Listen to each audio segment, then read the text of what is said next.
Even an expanse of clouds gives no room to stand.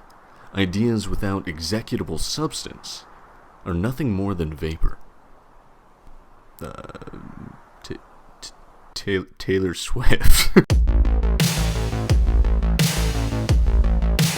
In today's devlog, we'll be going over features that are similar to what my family likes to call me at Thanksgiving dinner, a work in progress. In version 3.0, we implemented a loot chest system. This was intended to emphasize the classic decision in Minecraft whether or not to break a spawner. By adding incentive, breaking a spawner became a meaningful decision beyond just being annoying or a win. Unfortunately, I had to push the feature before it was entirely ready. Now, spawners will drop unique bundles depending on their location. Each location will have separate loot and a chance to get a shield with a pattern unobtainable in survival. This would be similar to the pillager banners dropped by raid captains. This system should provide players an interesting decision: make a farm or go for unique loot. It also rewards exploration and should be compatible with any datapacks or mods that add spawner structures. Currently, the biggest obstacle for this feature will be shield designs and working out the precise JSON. A couple weeks ago, we released the Cravings module. Since then, I've made a few improvements. The absorption was removed in favor of a large XP reward. The idea was that REM sleep would only give 3 minutes of absorption. To get the length of absorption granted in version 3.0, you need to satisfy a craving. But I found this to be too punishing. REM sleep is meant to help with exploration. Requiring a large food infrastructure to reap any of the rewards from its substantial hunger tax was a bit too much. Similarly, strength being the only tangible reward didn't make sense for the craving system. Giving a combat reward for farming gameplay wasn't self-contained. The goal of cravings is to provide an optional incentive for variety farming. If a player decides to focus on farming, they have little use for the strength effect. Other updates include some particles and sounds for satisfying a craving to give a bit of feedback, and some temporary fixes for multiplayer. Moving forward, we'll need to fix some of the inconsistencies with the cravings indicator and make some custom textures for the snowball entities. Oh, and before I forget, cravings will be compatible with modded foods from mods like Create and Farmer's Delight. In 4.0, I'm also working on adding some configuration options to the Dev Diary guidebook. This would include things like toggling the fishing trophies feature or natural regeneration. It'd be for players that don't know much about customizing it themselves and need a helping hand. However, I have ran into an issue that's more on the design side than the coding. If you don't have cheats or op, you won't be able to run these functions. The solution would be to create custom trigger commands. However, these would affect the performance of the datapack for what's less than even a cosmetic feature. Moving forward, I'm still deciding on how to handle this. Make sure to leave your thoughts in the comment section below. Large person asks, cats or dogs? Cats. Lastard says, how long have you been working on True Survival? Well, the first True Survival module went up at about April of last year, 2020, but I've been working on it since probably a few months before that, so about January 2020, so almost 2 years now. Gadavir asks, could you provide us with a graphical representation of the data collected by the vibe check meter over the lifespan of True Survival so that we may study it for the benefit of future generations? No. Kettle says, Bunger or pizza? Bunger. DeJello asked this question, but a number of hours worked on rather than sense dates. True Survival has been in several different worlds. I could probably pull up the latest one right now, but I think that one's only even about 12 hours. I often change worlds when I change computers, or if there's new world generation coming out, or if, I don't know. I think I've probably changed worlds for any number of reasons, so there's not really a great way to keep track of that, and I also would like to know, but I just don't have those numbers. Lastard asks, cats or dogs? Dogs. Ruben asks, what's your favorite Among Us color and hats? Black. Hinge asks, what's your personal favorite feature in True Survival and why?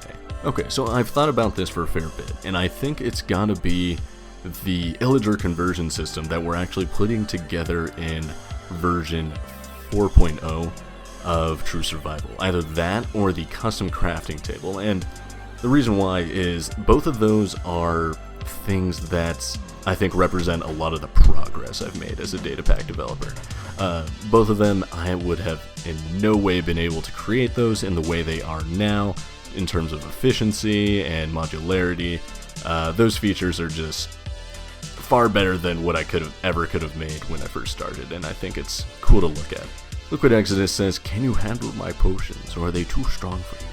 "Well, potions are fit for a beast, much less a man."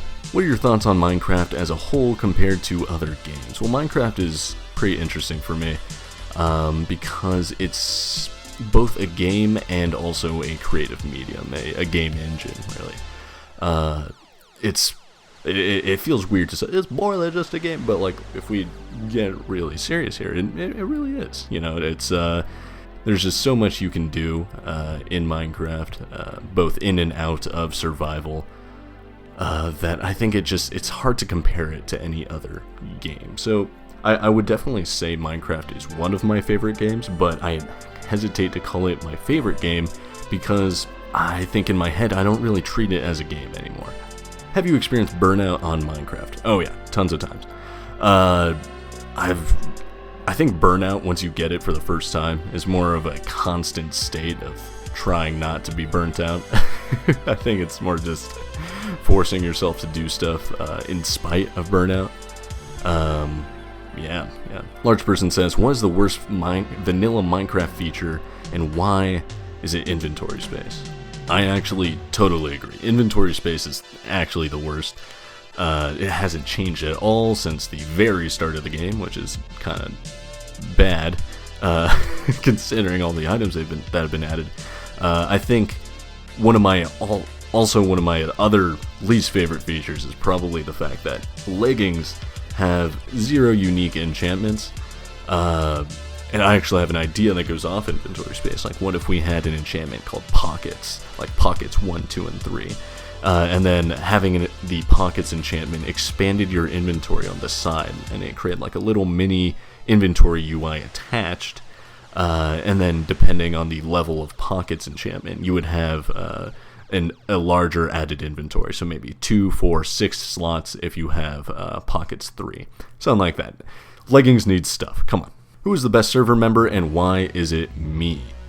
Turtlebot. Omer, how long do you plan to support True Survival? Well, I've mentioned this a bit, but True Survival in an official capacity will be supported all the way up to version 4.0. So this winter will be the last official update of True Survival, and what that means is I will no longer update it in any official capacity. In the past, I've committed myself to releasing an update on the day that a new version comes out, and also just doing general support for it, and just it being the main project I prioritize when I choose what I'm doing. But I don't think that means True Survival will cease to have updates. It's more just I'll update it whenever I want to. Because, you know, True Survival is my favorite way to play survival Minecraft, so I'm gonna be updating it as the years go by, probably, but yeah, I think that just about answers that. Typical asks, how do you keep yourself motivated to continue the Datapack? Well, kind of what I mentioned about Burnout is a lot of people, I think, have this idea. It's motivation isn't real, guys. Motivation sucks. What you gotta do is smack motivation around, because motivation is basically inspiration, and inspiration, it only comes about every like couple weeks or so, and you're not going to get anything done if you only do something once every couple weeks. So motivation has got to become discipline. I learned that probably when I first started coding Datapacks, that you're not going to be able to create anything good unless you put in the time and effort, especially when you didn't know anything. Like when I first started, I didn't know jack about Datapacks, and I still think there's so much I need to learn, but just telling yourself that what you can make can be good if you put in the time is probably what motivates me. Why is your voice so damn smooth? Ritual Sacrifice. God of your ass, are you a Cyclops? Yes. Eldar asks, will True Survival have new late game mobs? I avoid adding new mobs in general. I think we have variations of that concept, like I've added the Illusioner to the Ender Dragon fight, and with 1.18 coming out, I'm revisiting the Deep Mobs feature that I started in version 3.0, as well as I plan to expand on the Deep Dark and really tag into that, because I think that's going to be a lot of fun in terms of late game survival gameplay. But I don't think I'm going to be adding new mobs literally. It's more just new variations, expansions of mobs that already exist, or mobs that exist in Minecraft but aren't in survival. Galdavir asks, why do you feel it's important to set design goals before starting a project? Well, especially with a long-term project, creativity is going to change, the direction of the project is going to change. There are so many factors that you can't account for at the start. That's why setting a few goalposts at the beginning that can guide the project can help you stay in line with what the project is going to be. This expands to things like feedback, right? Like if somebody's giving feedback, it's easier to tell if it's good feedback or bad feedback, or not bad feedback in the way that it's low quality, but feedback that doesn't associate with the project when it doesn't fit those design goals. Things like feature creep, where you just keep adding features and more and more and more to your project, especially with things like a survival data pack, are much easier to avoid when you have design goals. Design goals are just going to keep you organized and kind of lead the project when even you kind of forget what the project is supposed to be about. Wacky says, tell me your favorite color of the third elephant in the fridge. Mr. Locke says, similar question to others, what got you into making data packs and how do you keep doing it, of course? Also, where do you get inspiration/ideas? Well, we already kind of talked about inspiration and that sort of thing, but what got me into data packs was I've always loved making games. Even before I started making games on a computer, I've been making board games, card games, things like that, basically since I was like in grade school. It's just kind of what I like to do, and data packs felt like the natural progression, especially once I started to get a bit bored of survival in Minecraft. I found out I could make my own Minecraft. Yeah, where do I get ideas? A good way to get ideas: vibe check. Vibe check yourself, vibe check the game. Think, what this vibe, guys, what's it lacking? All right, you need to just what do you want? What do you think is missing? What do you think could be improved? And yeah, go from there. Kershi, do you like turtles? If you do, maybe do immersive turtle keeping. I have not thought about doing anything with turtles or in a turtle data pack like my immersive beekeeping data pack, but that sounds pretty cool. I will keep it in mind. I'm not saying no. Wacky, would you make a data pack tutorial series? Yeah, I've actually thought about it. One of the things holding me back was probably time, as well as just not knowing if I'm qualified. For a while, I could implement data pack concepts, but I didn't think I understood them in a comprehensive enough way in order to teach it to other people. Now I think I'm starting to get there, and yeah, I think there could be a data pack tutorial series in our future. Would you rather eat cheesecake or cake cheese by Eldar? Cheesecake. Galdavir asks, what happened to Forge SMP? SMPs and survival series aren't my favorite thing to do. I tried to make it unique with what we did for that video, but that in combination with just...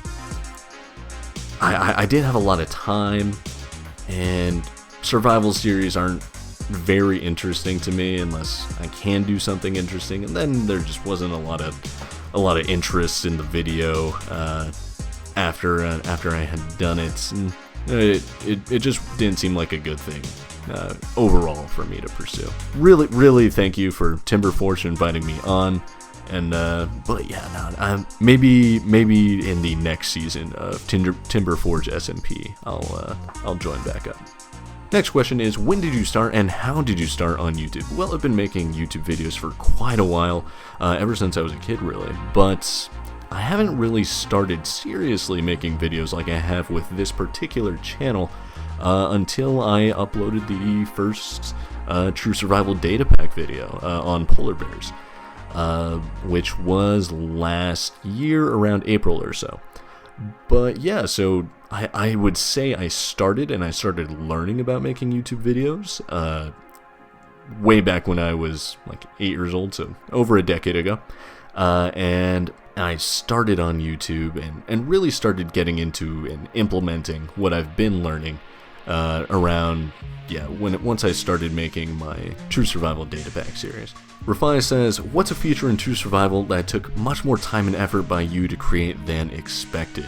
100% would be REM sleep. I ran into so many issues with REM sleep, and it was completely exacerbated by the fact that I didn't know anything. The way I did it was basically, instead of using the scoreboards, I was using detection for if a player was at the specific height that would be recreated if they were sleeping on a bed, then scheduling and checking if they were still sleeping on a bed 4.5 seconds in the future, which is when sleeping takes 5 seconds to complete, and then if it did complete, then I would run the REM sleep functions. It was this whole convoluted thing. I was very proud when I came up with it, but it was so janky, it took so long to make, and it was completely tossed in the trash once I realized what other functionality existed. Ree says, so with 4.0 being the final version of True Survival, anything new in the works? Very, very good question. I have a bunch of things that I've wanted to make videos about, but I haven't had the time to. So things like, I won't go into too much detail, but things like I'm the designer right now for an MMORPG, and I've been given the okay to make videos on it, if I so please. I might even do live streams of the work there. And I also want to continue work on things like immersive beekeeping, as well as an adventure map. A large comprehensive adventure map that I've been planning. I've got tons of outlines for that. I want to get cracking on these new projects, but I want to give the time to True Survival and make sure I finish it first before I tackle any new big projects. Fireball asks, do you have any future plans for your YouTube channel besides Datapacks? Well, kind of what I just said. Yeah, I think adventure maps, which kind of includes Datapacks, but also my MMO work, general game design work. I've also started, I don't know when I'll be able to finish it, but I've started making a visual novel, coding in Unity, which has been a ton of fun. But yeah, things like that. I'd love to just to widen the scope of the channel a bit. I don't think I'll ever completely leave Minecraft, but I do think this channel can do and be about a lot more. I think there's a lot of ideas here, and I'd love to bring it to the channel. I did not know where that sentence was going. But yeah, thank you guys for watching. This has been a long talk. Thank you so much for 1,000 subscribers. If you got this far, really, really thank you. I hope you guys stick around for the future. But yeah, thank you guys for watching. Thank you guys for playing. My name has been Devon, and I will catch you next time. Bye-bye.